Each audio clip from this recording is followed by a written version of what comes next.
அஸ்ஸலாமு அலைக்கும் வரஹ்மத்துல்லாஹி வபரகாத்துஹு. ஹை ஸோ அன்பு சகோதரர்களே, அதாவது மிக முக்கியமாக நாங்கள் மனசில் பதிய வைக்கணும், பிள்ளைகள் பரீட்சையில் சித்தி அடைய தவறுகிறார்களா? நீங்கள் நினச்ச அளவுக்கு அவர்கள் கல்வியில், அதாவது பாடசாலை படிப்பிலையும் சரி, மார்க்க விடயங்கள் குர்ஆன் ஹதீஸை படிக்கிற விஷயங்களிலும் அதில் முழுமையான ஈடுபாடு இல்லையா? ஆரம்பத்தில் நாம் செய்த தவறு தான் இதை காட்டி கொடுத்தது. எந்த பிள்ளையும் சும்மா சினிமாவை பார்க்கல, வீட்டில் பார்க்குறதால தான் பார்ப்பாங்க. நிறைய தந்தைமார்கள் நாங்கள் அதெல்லாம் பார்க்கறது இல்லை என்றுவார்கள், ஆனால் வீட்டில் பிள்ளைகள் தான் பார்க்குது. இன்றைக்கு டிவி தேவையில்லை, கம்ப்யூட்டரும் தேவையில்லை. அசான் சொல்லுது, பாப்பா இஷாக்கு பள்ளிக்கு போகிறார், கண்ணு முன்னாடி மகன் இன்னும் 4 நண்பர்களோட வெளியே வாசலில் நின்றுட்டு ஃபோனை பார்த்துட்டு இருக்கிறாங்க. வாங்கன்னு வாங்கன்னு சொல்கிறதுக்கு வாப்பாக்கு தைரியம் இல்லை. இதுதான் இன்றைக்கி சமூகத்தோட நிலைமை. சரி, இந்த ஒரு மொபைல் போதும் பிள்ளையுடைய மொத்த கல்வியையும் அப்படி சீர்குலைச்சி போட்டுரும். இப்போ மொபைலில் இருந்து பிள்ளைகளை வெளியே கொண்டு வர்றது எப்படி, அந்த மொபைல் அடிக்ஷன்லேருந்து காப்பாற்றுறது எப்படி, அது தனியான ஒரு விளக்கம், அது முழுமையாக தனி தலைப்பாக பேச வேண்டிய விஷயம். ஆனால் ஒரு விஷயம் மட்டும் நான் சொல்கிறேன், பல வீடுகளில் இன்றைக்குள்ள பிரச்சனை, பிள்ளைகளுக்கு கல்வியில் சரியான சூழல் இல்லை, நல்ல ஒரு என்வாயரன்மெண்ட் இல்லை. சரி, ஸ்கூலுக்கு படிக்கிறதுக்கு புள்ள போகுதுன்னு பார்த்தா ஸ்கூலுக்கு போய் வந்த பிறகு தான் நல்லா உள்ள பிள்ளையும் தப்பான கூடாத ஆபாசமான பேச்சுக்களையும், சினிமாக்களை பார்த்துட்டு நண்பர்கள் வந்து பேசுகிற பேச்சுக்களையும், அப்படிப்பட்ட செயல்களையும் பேசுகிறாங்க. அப்போ என்னன்னா, வீட்டுக்குள்ள ஒரு அழகான இஸ்லாமிய சூழலை நாம் அமைக்காவிட்டால், ஒவ்வொரு நாளும் காலையில் வீடு தஹஜ்ஜத்துக்கு முழு வீடும் எழும்பணும், சட்டமாக அது வீட்டில் மாறணும். ஸ்கூலுக்கு போவாட்டி அடித்து அனுப்புகிற வாப்பா, சரி, முக்கியமான ஒரு வகுப்புண்டா கட்டாயம் ஏசி எப்படியோ வற்புறுத்தி அனுப்புகிற வாப்பா, சுபஹு தொழுகைக்கு ஏன் வற்புறுத்தி ஏற்படுத்துறது இல்லை? வாப்பா சுபஹுக்கு போகிறார், ஆனால் பிள்ளைய கூட்டிகிட்டு வரவில்லை. இது மாறினால் அன்றைய தினம் பள்ளியில் சுபஹ் ஜமாத்தோடு உங்களோட புள்ள ஆரம்பித்தால் அல்லாஹ்வுடைய உதவி வராதா? அடுத்தது அந்த சூழல் சுபஹோட வீடு ஆரம்பித்து மார்க்கமான ஒரு வீடாக ஹராமான இசைக்கும், என்ற இசை நயவஞ்சகத்தனத்தை உருவாக்கும். இன்றைக்கி மியூசிக், நான் சொல்லலை, இஸ்லாத்தை ஒரு பக்கம் வைங்க, குர்ஆன் ஹதீஸ் ஒரு பக்கம் வைங்க, உலக ஹிஸ்டரியை எடுத்து பாருங்க. இசையில் பெரிய இசை ஞானிகள் என்று யாரெல்லாம் சொன்னார்களோ எல்லாரும் வாழ்க்கையில் சல்லி சம்பாதிச்சிருப்பாங்க. சல்லியை சம்பாதிக்கிறது எல்லாரும் எதுக்கு? நிம்மதியாக வாழ. நிம்மதியே இல்லை சல்லி இருந்துவாங்க. மைக்கேல் ஜாக்சனில் இருந்து முஸ்லிம் இசை புயல் என்றுவாங்க. சரியா? முஸ்லிம் தான். வாழ்க்கையில், திருமண வாழ்க்கையில் நிம்மதி இல்லை. திருமணம் முடிக்கிற வயசில் பொம்பளை புள்ள, உம்மாவும் வாப்பாவும் டிவோர்ஸ். உலக அறிக்கை இது. என்ன நான் சொல்கிறேன், இசையில தான் நிம்மதி இருக்குமெண்டா, மியூசிக் கேட்டால் தான் மனசுக்கு ராகத்திட்ட, இசை புயலுக்கே நிம்மதி இல்லையே. அவரது வாழ்க்கையிலேயே என்ன நிம்மதி இல்லை, 2 பேரும் பிரிகிறாங்களே. அப்போ எங்கே இசையில் நிம்மதி? நயவஞ்சகத்தனம், முனாஃபிக் தனம் உருவாகும். எதுவும் படிக்கல, அது இசை. அதாவது உண்மை இதுதான். சரி, இசையை நிப்பாட்டி பாருங்க. உங்களோட வீட்டில் கிராத்துக்கு பிள்ளைகளை குர்ஆனுக்குள்ள மயக்குங்க. எப்படி ஒவ்வொரு இசை, அந்த பாடல்களை பாடக்கூடிய பாடகர்களுடைய பெயர்கள் எங்களோட பிள்ளைகளுக்கு தெரியும். சினிமா நடிகர்களுடைய பெயர்கள் எங்களோட பிள்ளைகளுக்கு தெரியும். ஒவ்வொரு பிள்ளையையும் குர்ஆனை உலகத்தில் மிக அழகாக கராத் ஓதக்கூடிய காரிமார்களுடைய கராத்துக்கு அவர்களை பழக்குங்க. அந்த கராத்தில் அவர்கள் மயங்கணும். பிள்ளைக்கு ஆசையாக அந்த கராத்தை கேட்கறதுக்கு நாங்கள் மோட்டிவேஷன், அவர்களுக்கு ஆர்வம் ஊட்டணும். இப்படி நீங்கள் ஓதணும், இந்த மாதிரி ராகம் எடுக்கணும், அப்படி அழகா அதை ஓதுறதுக்கு நாங்கள் அவர்களுக்கு சப்போர்ட் பண்ணணும். குர்ஆனை நீங்கள் ஹிஃபல் பண்ணணுமா, இத்தனை வயசுக்குள்ளே நீங்கள் பாடமாக்கணும், முழுக்க அதுக்கே அவர்களை பழக்கி அந்த வாழ்க்கைக்குள்ளே அவங்களை அனுப்பிட்டோம் என்று சொன்னால் அல்லாஹ்வுடைய தூதர் சொன்னாங்க என்னது, குர்ஆனை அழகாக ஓதுங்கள். ஜைனுல் குர்ஆன் பி அஸ்வாத்திக்கும், உங்களுடைய குரல்களால் குர்ஆனை அழகுபடுத்துங்கள். ஏன் அழகான குரல் என்ன செய்யும்? குர்ஆனுடைய அழகை யஸீதுல் குர்ஆன் அஹ்ஸனா, குர்ஆனுடைய அழகை மேலும் அழகுபடுத்தும் என்றாங்க. இன்றைக்கு சினிமா பாட்டு எத்தனையோ புள்ள படிக்குது, சினிமா அந்த பாடகர் பாடிட மாதிரியே படிக்குது. ஆனால் ஒரு கராத்தை எடுத்து ஒரு அழகான ஒரு காரி ஓதின மாதிரி அதே ராகத்தில் அழகா ஓத முடியுமான்னு கேட்டால் பல பிள்ளைகளுக்கு தெரியாது. சரி, ஸோ இன்ஷா அல்லாஹ் பிள்ளைகளை குர்ஆனுக்குள்ளே நாம் கொண்டு போகணும். அல்லாஹுடைய தூதர் சொன்ன மாதிரி குர்ஆனுக்குள்ளே அவர்களை அழைச்சிட்டு போய் குர்ஆனை அதிகம் அதிகம் ஓத வைக்கணும். அபூ உமாமா ரலியல்லாஹு அன்ஹு அவர்கள் அறிவிக்கக்கூடிய செய்தி இமாம் முஸ்லிம் அவர்கள் 804வது செய்தியாக பதிவிடுகிறார்கள். அல்லாஹ்வுடைய தூதர் சொல்றாங்க, இக்ராஉல் குர்ஆன், குர்ஆன் அதிகம் ஓதுங்க. என்ன காரணம்? ஃபஇன்னஹு யஅதி யௌமல் கியாமத்தி ஷஃபீஅன் லிஅஸ்ஹாபி, நாளை மறுமையில் பெத்த வாப்பா நீங்கள் இருப்பீங்க, பிள்ளைக்காக எதுவும் பேச இயலாத நாள். உண்மையாக உங்களோட பிள்ளையோட நீங்கள் இறக்க வேண்டாம், உங்களால் உங்களோட பிள்ளைக்கு எதுவும் செய்ய முடியாது என்றிருந்தால் அப்பா எவ்வளோ தான் வளர்த்தாலும் கல்யாணம் முடிச்சு கொடுக்கத்தானே வேணும். கல்யாணம் முடிச்சு கொடுக்கும்போது நாங்கள் எப்படி தேடுவோம்?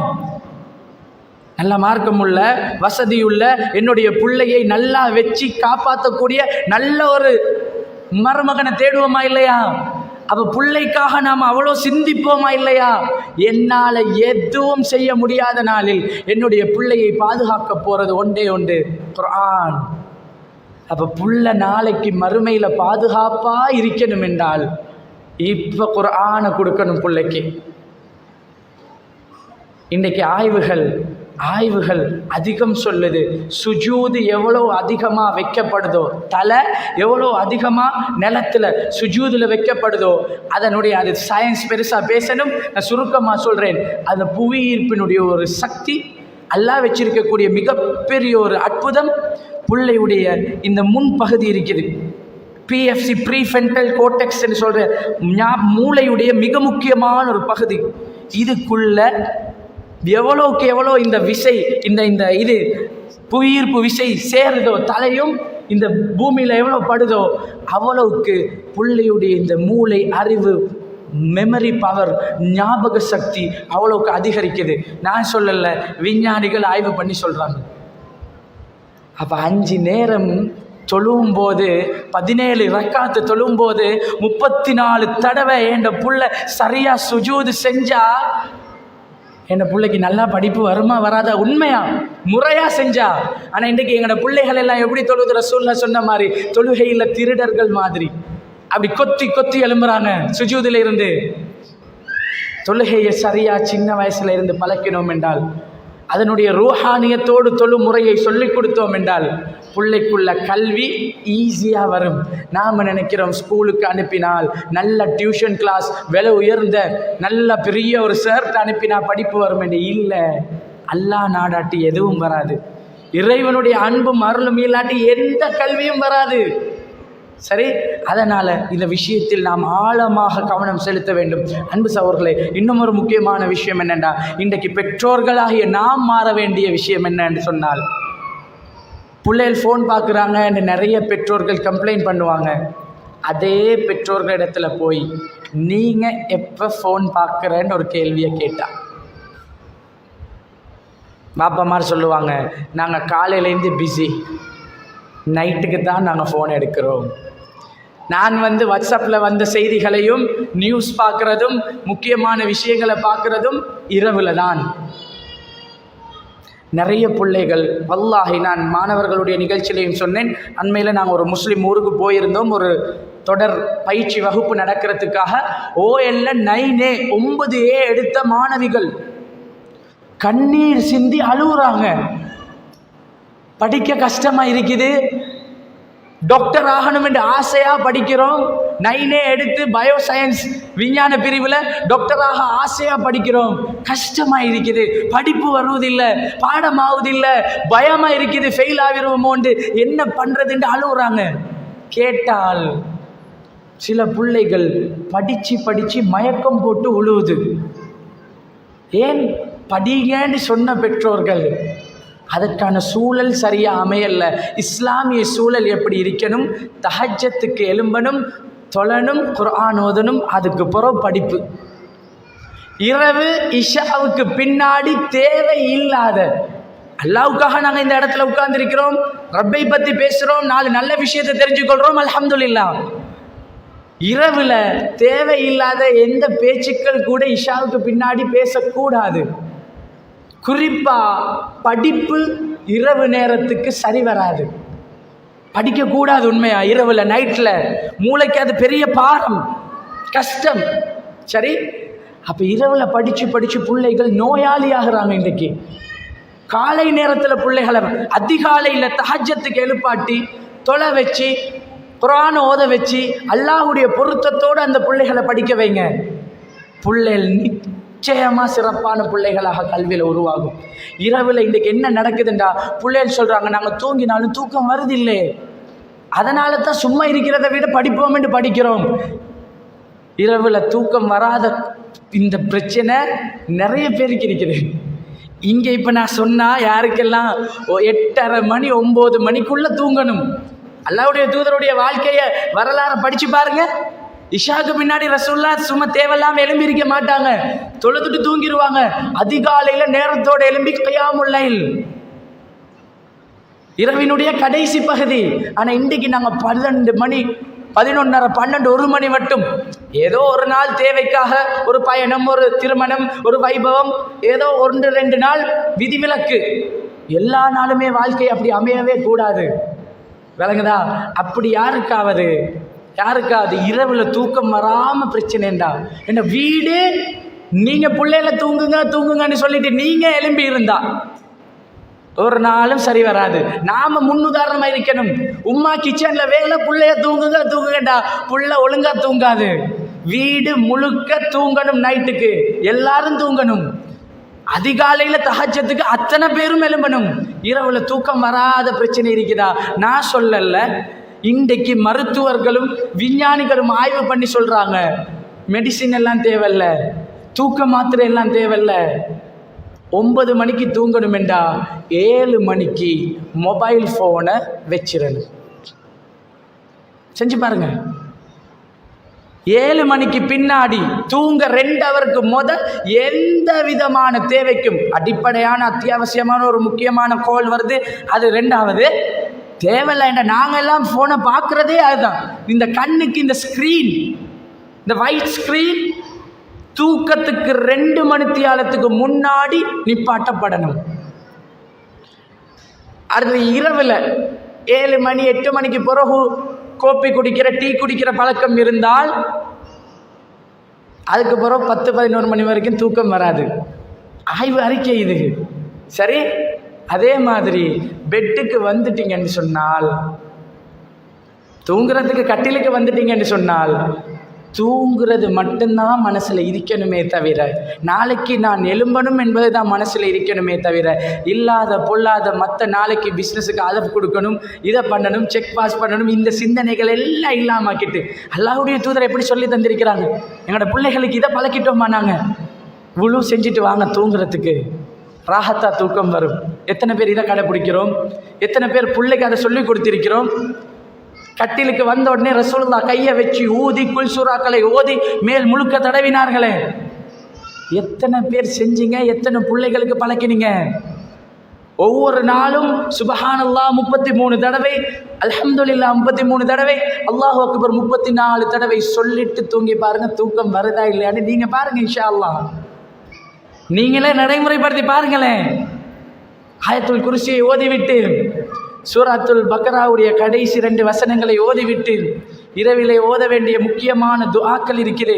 இதையெல்லாம் ஓதிவிட்டு செய்யுதுல் இஸ்திக்ஃபார், அடுத்து இரவிலே தூங்குவதற்கு முன் ஓத வேண்டிய இறுதி அந்த பிரார்த்தனைகள் எல்லாம் ஓதிட்டு வலது பக்கமாக கன்னத்தில் கையை வச்சு சாஞ்சி அல்லாஹும்ம கினி அஸாபக யௌம தப்அஸு இபாதக என்று சொல்லிவிட்டு தூங்கி பாருங்க. நான் சொல்றது பொய்யா இருந்தால் நீங்கள் நடைமுறைப்படுத்தி பாருங்க,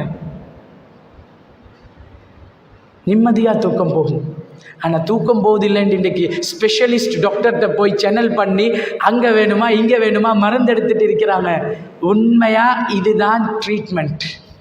இதை செஞ்சு பார்த்தும் ஒருத்தருக்கு நிம்மதியாக தூக்கம் போகலையா, அதுக்கப்புறம் பார்ப்போம் ஸ்பெஷலிஸ்ட் டாக்டர் வேற என்னமோ குழப்பம் இருக்குதுன்னு அர்த்தம். அப்போ நான் என்ன சொல்ல வர்றேன்டா, இதை சரியாக வீட்டுக்குள்ளே இந்த சூழலை உருவாக்காமல், நேரத்தோடு தூங்கி அதிகாலையில் எழும்பி பிள்ளைகளை படிக்க வைக்காமல், குர்ஆனை அதிகாலையில் எழும்பி மனனம் செய்ய வைக்காமல், பிள்ளைகளுக்கு நாம் அறிவை கொடுக்க பார்த்தோம் என்றால், புள்ள பெரிய ரிசல்ட் எடுக்கணும், புள்ள பாஸ் பண்ணணும், யூனிவர்சிட்டி என்டர் ஆகணும் என்று நினைச்சோம் என்றால் சாத்தியம் குறைவுதான்.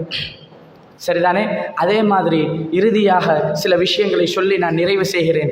அன்பு சகோதரர்களே, இன்றைக்கு உலக படிப்பு விஷயங்களுக்காக புள்ள முன்னேறணும் தான், அதுக்கு பல வழிகள் இருக்குது. ஸ்கூலில் ஓ லெவலில் புள்ள ஃபெயில் ஆகினா படிக்க வைப்போம், பாஸ் ஆகினா அல்ஹம்துலில்லாஹ் அடுத்த கட்டம், ஃபெயில் ஆகினா வாழ்க்கை முடிஞ்சா இல்லை இன்னொரு துறையில் அதுக்கு ஏற்ற மாதிரி பயிற்சி வைப்போம். பல முஸ்லிம் பாடசாலைகள் கல்வி என்பதற்காக இன்றைக்கு இஸ்லாம் காலுக்கு கீழே போட்டு மிதிக்கப்படுகிறது. கல்விக்காக குர்ஆனையும் சுன்னாவையும் படித்த நாம் கூட என்ன செய்ய ஸ்கூலில் சொல்கிறாங்களே என்பதற்காக ஷிர்கான காரியத்தில் நின்று, சின்ன பிள்ளைகள் மொண்டசொரியில் இருந்து மியூசிக்கு டான்ஸ் ஆட பழகிறது சின்ன பிள்ளை தானேன்னு அனுமதித்தால் அங்கே இருந்து ஆரம்பித்து புள்ள பெரிய பிள்ளை ஆகின பின்னாடியும், புள்ள நல்ல அறிவு தெளிந்த பின்னாடியும் என்ன நடக்குது? மார்க்கத்துக்கு முக்கியத்துவம் இல்லை. பாடசாலையில் பல பல வைபவங்கள் நடக்கும், ஷிர்கான காரியங்கள் நடக்கும். நாங்கள் அதில் பிள்ளைகளை பங்கு பெற்ற வைத்தோம் என்றால், சுன்னாவை அவமதித்து விட்டு கல்விக்கு போனோம் என்றால், அதாவது இந்த தாடி இருக்கிறதா இல்லையா, இன்றைக்கு பல பாடசாலைகளில் நன் முஸ்லீம் ஸ்கூலில் ஒரு சட்டம் போட்டாங்கன்னு வைங்க, எங்களுக்கு பேச இயலாது. ஏன்னா அது அவங்களோட பாடசாலை, நாங்கள் அங்கே போய் சேர்த்தோம்னா அது எங்கட தப்பு. முஸ்லீம் அல்லாத ஒரு பெண்கள் பாடசாலைண்டா அவங்க கட்ட கவுன் தான் உடுக்கணும், அரவாசி ஃப்ராக் தான் போடணும்னா சட்டம். எங்களுக்கு போய் சண்டை பிடிக்க இயலாது. ரிக்வெஸ்ட் பண்ணலாம், கோரிக்கை வைக்கலாம், அனுமதி கொடுத்தா ஓகே, நாங்கள் தலையை மறைச்சிட்டு தான் வருவோம் என்று நாங்கள் சட்டம் அந்த பாடசாலைக்கு போட இயலாது. ஆனால் முஸ்லீம் பாடசாலைகளில் இன்றைக்கு ஆண் பிள்ளைகள் சர்வ சாதாரணமாக 13-14 வயசில் மீசை முளைக்கும், 15-16 வயசில் லேசாக தாடி முளைக்கும். ஏலவல் செய்யும் போது தாடி வளர்க்க வேண்டிய புள்ள, சுன்னாவை வாழ்க்கையில் நடைமுறைப்படுத்த வேண்டிய புள்ள, அந்த ஒரு தடவை தாடி எடுத்துட்டாண்டு வைங்க, அந்த சுன்னாட மதிப்பு அதோட பெய்த்திரும். நிறைய வாப்பமார் கவலை, குர்ஆன் சுன்னாவை படித்தவர்கள் என்ன செய்ய, ஸ்கூலில் எடுக்கிறாங்க இல்லை, அதுதான் தாடியை வலிக்க அனுமதி கொடுத்தோம். என்ன செய்ய, பிரின்சிபல் ஏசுறாரு, கொஞ்சம் 2 வருஷத்துக்கு தான் படிக்க வரைக்கும் தான், அதனால் வாய்ப்பு கொடுத்தோம் என்று தாடியை வலிக்க சொல்கிறாங்க. அன்பு சகோதரர்களே, நான் பாடசாலையில் பேர் சொல்லலை, நான் படித்து ஓஎல் படித்து பாடசாலையில் நம்பர் 1 ரிசல்ட் ஓ லெவலில் ஏல் உயர்தரம் படிப்பதற்காக ஸ்கூலுக்கு போய்த்திருக்கிறேன். முழு பாடசாலைக்கும் தெரியும், நான் வந்து ஒரு மார்க்க பின்னணியை சேர்ந்த குடும்பத்தை சார்ந்த ஒருத்தர் என்று பாடசாலையில் பல விஷயங்கள் நிறைய முரண்பாடுகள் வந்திருக்கிறது குர்ஆன் சுன்னாவுடைய விஷயங்களை நிலைநாட்டுவதற்காக. இப்போ நான் வந்து ப்ரிஃபெக்ட், மாணவ தலைவர், சீனியர் ப்ரிஃபெக்ட் ஏ லெவலுக்கு வந்தா. இப்போ பாடசாலையில் அந்த டிசிப்ளினுக்கு பொறுப்பான ஆசிரியர் கூப்பிட்டு சொல்கிறாரு, என்ன கூப்பிட்டு, நீங்கள் சீனியர் ப்ரிஃபெக்ட், நீங்கள் டிசிப்ளினுக்கு பொறுப்பு, நீங்களே தாடியை வளர்த்துட்டு வந்தால் மற்றவங்க எப்படி ஒழுக்கமாக இருப்பாங்க. முதல் நாள் A-level உயர்தரத்துக்கு போன முதல் நாள், சரியா?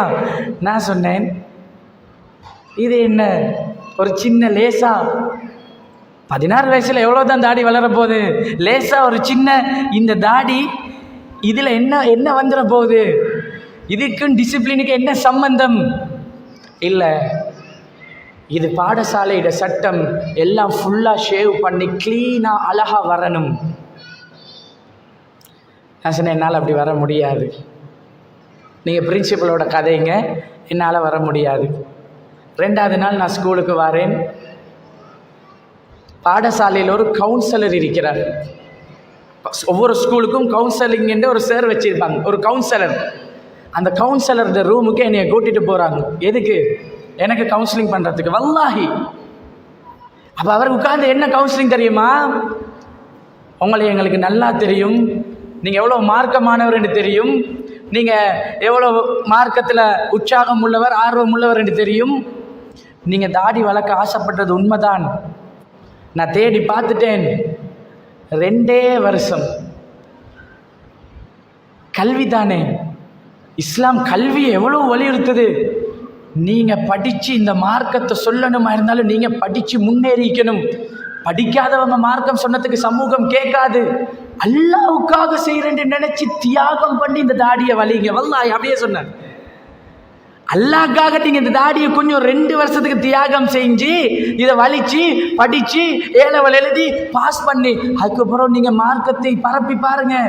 படித்தவங்க பேசும்போது சமூகம் எப்படி கேட்கும், எப்படி கவுன்சிலிங். அதை சேர்த்து சொன்னார், அடுத்த உங்களுக்கு கொஞ்சம் தானே தாடி இருக்குது, நீங்கள் எவ்வளவுக்கு தாடியை வலிக்கிறீங்களோ அவ்வளவுக்கு அடர்த்தியாக இன்னும் வளரும். நீங்கள் படித்து முடிஞ்சு ரிசல்ட் வரும்போது அடர்த்தியாக வந்துடும். இப்போதைக்கு கொஞ்சம் என்றார். சரி, நான் அவர்கிட்ட ஒன்று சொன்னேன், சார் இஸ்லாம் எங்கேயும் தாடியை வளங்கன்னு சொல்லவே இல்லை. அப்படி எங்கேயாவது சொல்லியிருக்கிறா? உலமாக்கள் இருக்கிறான்னு கேளுங்க. தாடியை வளங்கன்னு இஸ்லாம் சொல்லலை. மீசையை கத்தரிங்கள் என்று இஸ்லாம் சொல்லி இருக்குது. தாடியை விட்டு விடுங்கள், விடுங்க. கொஞ்சம் இருந்தாலும் பரவாயில்ல, 2 மூடி இருந்தாலும் பரவாயில்ல, இவ்வளோ நீட்டத்துக்கு வந்தாலும் பரவாயில்ல, விடுங்கன்னு தான் சொன்னதே தவிர வளங்கன்னு சொல்லியிருந்தா நாங்கள் ஒயிலெல்லாம் தேடி தேடி பூசி பூசி வளர்க்கணும். இஸ்லாம் அப்படி சொல்லவே இல்லை, விடுங்கன்னு சொல்லிச்சு. கடைசியில் 3வது நாள் அதிபருடைய அறையில் பேசப்படுது, டிசிப்ளினுக்கு இது ஆபத்தாக இருக்குது, உங்களுக்கு அனுமதி தந்தால் எல்லாரும் ஒவ்வொரு மாதிரி வெட்டுவாங்களே, வலிப்பாங்களே, ஒவ்வொரு டிசைனாக போடுவாங்களே என்று. நான் அந்த நேரம் இப்படியே தான் கேட்டேன், சார் தலைமுடியை வெட்டுறதுக்கு ஒரு ஒழுக்கம் வச்சுக்கிறீங்க, இப்படி வெட்டினா என்னது இது? ஓகே, ஸ்கூல் கட் என்று வச்சு அல்லது போலீஸ் கட் என்று வச்சு ஏதோ ஒன்று பேரொன்று வச்சு ஸ்கூலுக்கு வர்ற பிள்ளை இப்படி கொண்டு வச்சா சரி, மாற்றமாக வச்சா டிசிப்ளின் இல்லை, வீட்டுக்கு அனுப்புங்க. யாரையும் மொட்டை அடிச்சுட்டு வாங்கன்னு சொல்லலையே. ஒவ்வொருத்தன் ஒவ்வொரு மாதிரி வைக்கிறான், இது சரி வராது, எல்லாம் வலிச்சுட்டு எல்லாம் மொட்டையாவா, இப்படி சொல்லலையே. தாடி இது தலையை மொட்டை அடிக்க சொன்னாலும் பிரச்சனையே இல்லை, அடிச்சுட்டு வர்றோம், எந்த பிரச்சனையும் இல்லை. இது சுன்னா.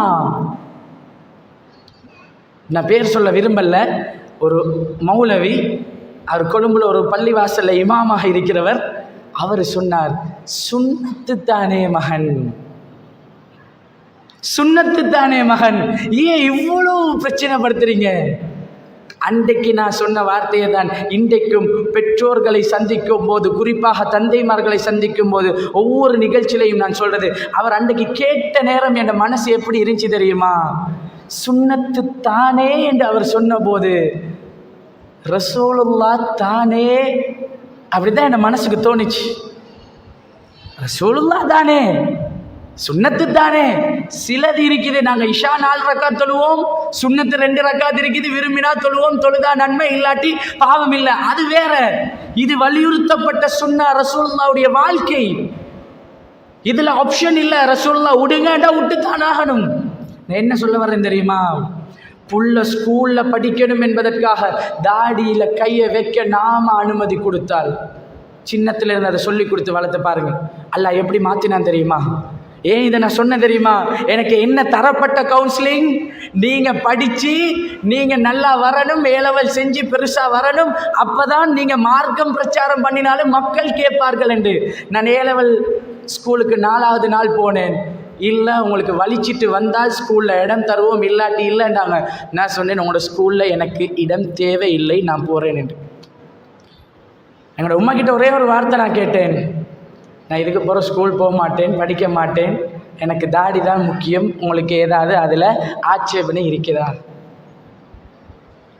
தடுக்கல. என்னோட உம்மா சொன்னது, அல்லாவுக்காக நீங்கள் செய்கிறீங்க, அல்லா மீது நம்பிக்கை வச்சு செய்யுங்க, அல்லாஹ் ஒரு நாளும் கைவிட மாட்டான். அவ்வளோதான். எல்லா தாய்மார்களும் இப்படி மாறினால், குர்ஆன் என்று வந்தால், சுன்னா என்று வந்தால், அந்த சுன்னாவுக்கு முக்கியத்துவத்தை கொடுக்கக்கூடிய பிள்ளையாக உங்களோட பிள்ளையை நீங்கள் உருவாக்கிட்டீங்கன்னு சொன்னால் அல்லாஹ் வாழ்க்கையை எப்படி மாற்றினான் தெரியுமா? சௌர, இது நான் அனுபவத்தில், வேற யார்ட்டையும் கதையை சொல்லல, ஏன் வாழ்க்கை என்னுடைய அனுபவத்தை நான் சொல்கிறேன். 17 வயசுலேருந்து 19 வயசு, அந்த 2 வருடங்கள் நான் பாடசாலைக்கு போயிருந்தா ஏலவல் படிச்சிருப்பேன், பாஸ் பண்ணியிருப்பேன், அடுத்து என்ன நடந்திருக்குமோ தெரியாது. இந்த 2 வருஷமும் நான் ஸ்கூல் போகவே இல்லை. டீச்சிங் பண்ண ஆரம்பித்து, குடும்பத்தில் கொஞ்சம் வறுமை இருந்துச்சு, கஷ்டம் இருந்துச்சு, டீச்சிங் பண்ண ஆரம்பித்து, என்னுடைய திறமைகளை வளர்க்க ஆரம்பித்து, உளவியல் படிக்க ஆரம்பித்து, இலங்கை முழுக்க பயணம் செய்ய ஆரம்பித்து, சரி 18 வயசில் நான் காலிக்கு ஒவ்வொரு செவ்வாய்க்கிழமையும் வருவேன். 5ஆம் ஆண்டு பிள்ளைகளுக்கு பாடம் எடுப்பதற்காக ஸ்காலர்ஷிப்.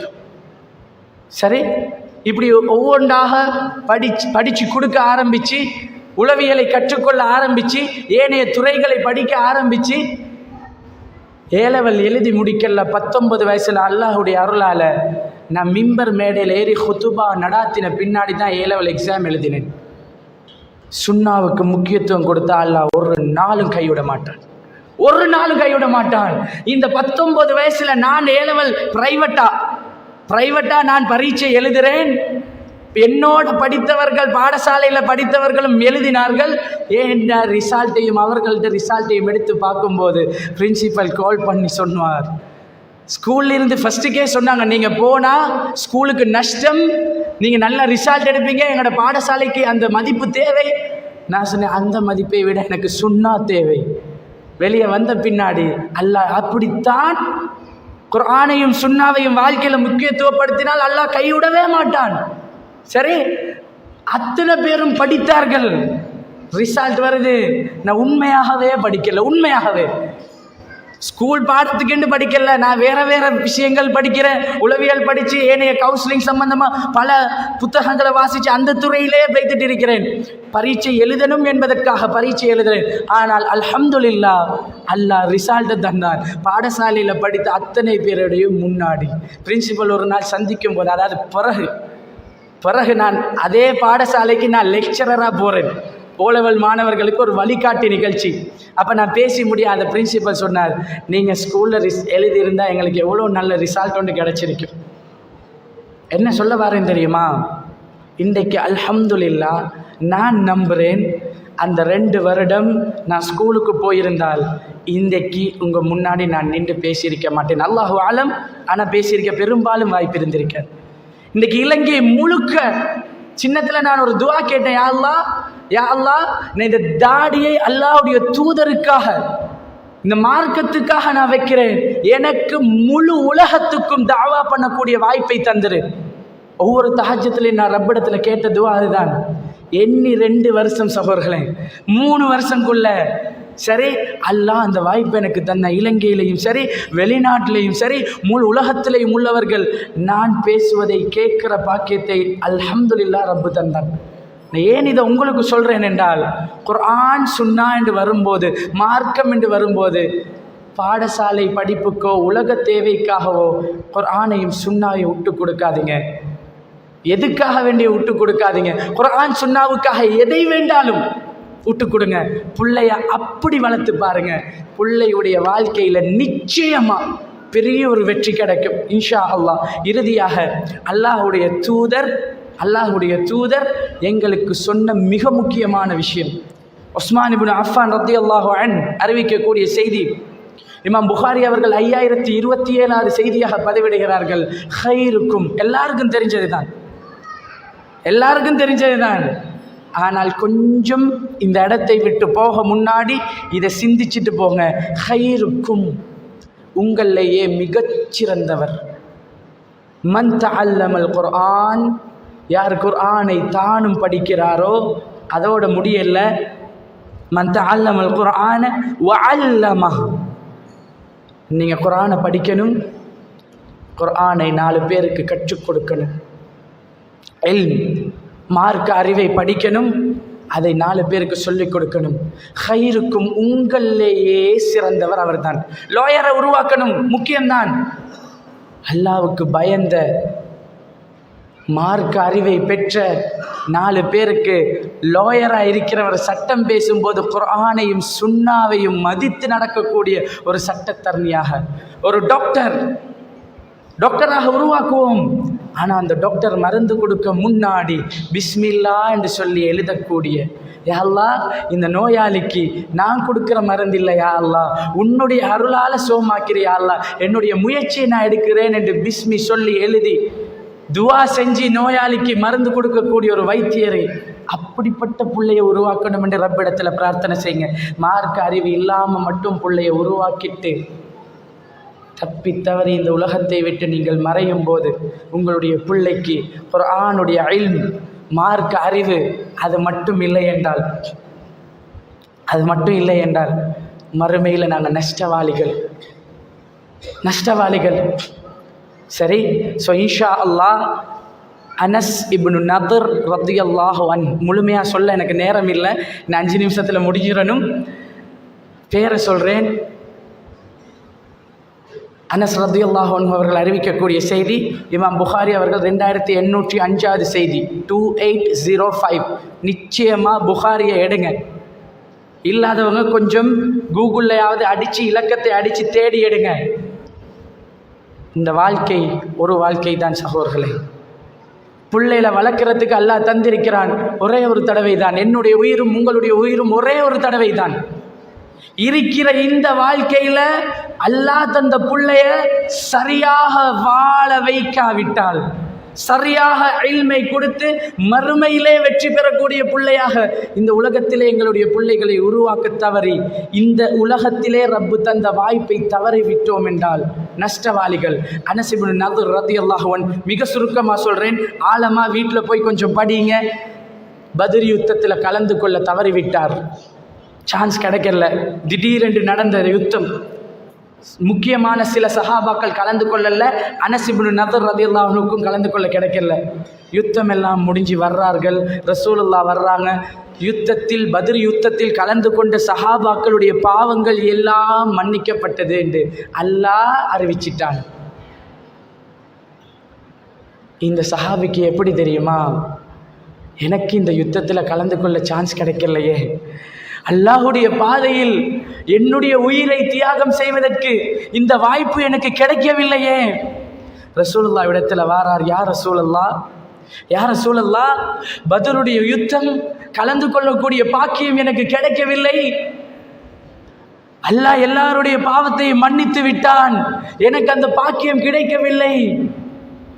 யார் ரசூலுல்லாஹ், இன்னும் ஒரு யுத்தத்தை அல்லாஹ் எனக்கு தந்தால், இதே மாதிரி இன்னும் ஒரு யுத்த களத்தை ரப்பு எனக்கு தந்தால், அந்த யுத்த களத்திலே நான் என்ன செய்கிறேன் என்பதை என்னுடைய ரப்பு பார்ப்பான் என்று சொன்னார். யாருக்கு அவர் வாக்குறுதி கொடுக்கிறார்? ரசூலுல்லாஹ்விடத்தில் அல்லாஹ்வை முன்னிறுத்தி சொல்றார், நான் என்ன செய்வேன், லயரானி அல்லாஹு மா அஸ்னா, இன்னும் ஒரு வாய்ப்பு எனக்கு கிடைக்குமானால் அந்த யுத்தத்திலே நான் என்ன செய்வேன் என்பதை என் ரப்பு பார்ப்பான். காலங்கள் ஓடுது, உஹதுடைய யுத்த காலம் வருது, எல்லாரும் யுத்த காலத்துக்கு போகிறார்கள். முஸ்லிம்களுக்கு கொஞ்சம் பின்னடைவு. காலித் இப்னு வலீத் இஸ்லாத்தில் இருக்கல, அவர் முஸ்லிம்களை தாக்குகிறார். முஸ்லிம்கள் கல்லோலப்பட்டு எல்லாரும் ஓடுகிறார்கள். ரசூலுல்லாவுக்கு மயக்கம், ரசூலுல்லாஹ் மரணித்து விட்டார்கள் என்று செய்தி பரவுது. உஹது மலை யாரு அடிவாரத்திலே காலித் இப்னு வலீதுடைய படை நிற்குது. முஸ்லிம்கள் எல்லாரும் ஓடுகிற நேரம் அனஸ் இப்னு நதர் ரலியல்லாஹு அன்ஹு அந்த எதிரிகளை நோக்கி முன்னேறினார். உஹது மலையை நோக்கி நடந்தார். அவர் யுத்த வீரனாக போனார். சஅத் இப்னு முஆத் ரலியல்லாஹு அன்ஹு சொல்றார், நான் அவரை சந்திக்கிறேன். எல்லாரும் இந்த பக்கம் வரும்போது அவர் மட்டும் உஹதை நோக்கி போனார். எங்க போறீங்க அனஸ் இப்னு நதர்? எங்கே போறீர்கள்? அவர் போகிற அந்த வீரத்தையும் அந்த வேகத்தையும் பார்த்தால் தன்னை தானே மாய்த்து கொள்வார் போல, என்ன நடக்கும் என்றே தெரியாதது போல அப்படி போறார். இவர் ஒரு வார்த்தை சொன்னார். சஅத் இப்னு முஆதிடத்திலே ஒரு வார்த்தை சொன்னார். உஹதுடைய மலையிலே, அந்த மலை அடிவாரத்திலே சுவனத்தினுடைய வாசம், ரீஹில் ஜன்னா, அந்த சுவனத்தினுடைய வாசம் எனக்கு வீசுகிறது என்று அந்த பக்கமாக போனார். எதிரிகளோடு சண்டை பிடிச்சார். யுத்தத்திலே ஷஹீதாக மரணித்தார். ஹதீஸ் முடியுது எப்படி? அவருடைய உடம்பிலே 80க்கு மேற்பட்ட யுத்த காயங்கள். யார் இது மௌத்தாக இருக்கிறது என்று தெரியாத அளவுக்கு, அடையாளம் தெரியாத அளவுக்கு அவர் அப்படி வெட்டி கொல்லப்பட்டிருந்தார். கடைசியில் அவருடைய விரல்ல உள்ள ஒரு சின்ன ஒரு அடையாளத்தை வைத்துத்தான் கண்டுபிடிக்கப்படுது, இவர் தான் அனஸ் இப்னு நதர் என்று சொல்லி. அன்பு சகோதரர்களே, நான் ஏன் இதை சொன்னேன் தெரியுமா? வாய்ப்பு, அவர் ஆல்ரெடி வாக்கு கொடுத்துட்டார். நான் என்ன செய்வேன் என்பதை ரப்பு பார்ப்பான்.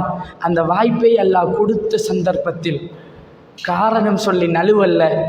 யா அல்லாஹ், காலித் இப்னு வலீத் இப்படி வருவார்னு யாரும் நினைக்கல யா அல்லாஹ், அதனால் இந்த யுத்தம் அல்ல, அடுத்த யுத்தத்திலே நான் எப்படி செய்கிறேன் என்பதை நீ பார்த்துக்கொள் என்று சொல்லவில்லை. யா அல்லாஹ், ரசூல்லா மௌத்தாகிட்டாங்க என்று செய்தி பரவியது, நாங்கள் எல்லாம் டென்ஷன் ஆகிட்டோம், எங்களுக்கு செய்கிறது விளங்கல்ல, அதனால தான் நாங்கள் ஒதுங்கினோம், அப்படியெல்லாம் சொல்லல சகோதரர்களே. உள்ளத்தால் ரப்பு தந்த இந்த வாய்ப்பை நான் பயன்படுத்தணும் என்று என்றைக்கோ முடிவெடுத்தார். மரணிக்கும் போது கூட அவருக்கு அந்த வாக்குறுதி மட்டும், அந்த வாய்ப்பை நான் பயன்படுத்தணும், பத்ருடைய வாய்ப்பு எனக்கு கிடைக்கல, கிடைத்த இந்த வாய்ப்பை நான் தவறவிடக்கூடாது என்ற சிந்தனை மட்டும்தான் அவருடைய மனசில் இருந்துச்சு. இன்றைக்கு யோசிச்சு பாருங்க, இதே மாதிரி இன்னொரு வாழ்க்கை அல்லாஹ் தரப்போறதில்லை பிள்ளைகளை வளர்க்கிறதுக்கு. இதே மாதிரி இன்னொரு உலகம் ரப்பு தரப்போறதில்லை சாலிஹான பிள்ளைகளை உருவாக்குவதற்கு.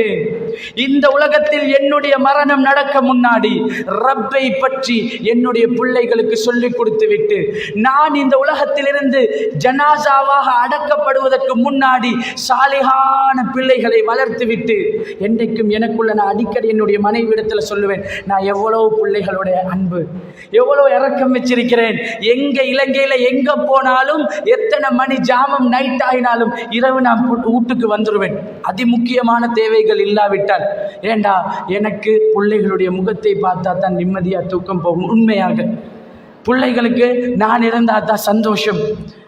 ஆனால் அடிக்கடி சொல்லுவேன், அல்லாஹ் இப்படியெல்லாம் எங்களை இந்த குடும்பத்தை ஒன்று சேர்த்து வச்சானே, இதே புள்ள நான் மௌத்தாகின பின்னாடி இன்ஷா அல்லாஹ் நான் சொர்க்கத்திலே இருக்கும்போது, நீங்கள் யோசிங்க, இதே மாதிரி நீங்கள் தொழுகிறீங்க, நோன்பு பிடிக்கிறீங்க, ஜமாத்துக்கு வர்றீங்க, சதக்கா செய்கிறீங்க, நல்ல இபாதத்துகள் செய்து இன்ஷா அல்லாஹ் நீங்கள் சொர்க்கத்திலே இருக்கும்போது உங்களுடைய கண்ணு முன்னாடி உங்களுடைய அன்பு குழந்தை, நீங்கள் பெத்த புள்ள, நீங்கள் வளர்த்த புள்ள, தூக்கி வளர்த்த புள்ள உங்கள் கண்ணு முன்னாடி அல்லாஹ் பாதுகாக்கணும், அல்லாஹ் பாதுகாக்கணும்.